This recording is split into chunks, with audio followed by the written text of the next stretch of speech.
अब खान साहब तो आपको पता है 1000 दफ़ा बता चुके हैं कि ये डोनाल्ड लू ने एक पैगाम भेजा था बाजवा के लिए, और ये केस जो है ये इमरान खान के ऊपर नहीं है, ये पाकिस्तानी अवाम के ऊपर है। उन्होंने कई दफ़ा कहा है ये जो केस है ये पाकिस्तानी अवाम के ऊपर है, क्योंकि ये पैगाम जो डोनाल्ड लू ने जनरल बाजवा के लिए भेजा था कि हुकूमत गिरा दो, ये अवाम की चुनी हुई हुकूमत थी जिसको जनरल बाजवा ने गिराया था।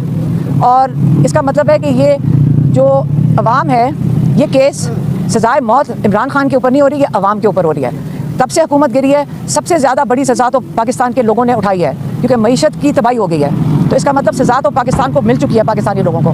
ये जो यूके का केस है, ये सुलेमान कासिम और उनकी इमरान खान की फैमिली उसको बैक करेंगे, और ये बड़ा सीरियस केस होगा, इसका आप क्लियर हो जाएं। अब मुझे अफसोस है कि हमें ये करना पड़ा है। हमने आखिरी मोमेंट तक, आखिरी वक्त तक ये उम्मीद रखी थी कि ये हमें ना करना पड़े। हम थोड़ी सी भी उम्मीद रख लेते ना अपनी अदलिया में। लोग हमें कहते थे, मैं आपके सामने भी कई दफ़ा कहा है, हम फिर भी ऊपर उम्मीद थे कि हमारे जो जजेस हैं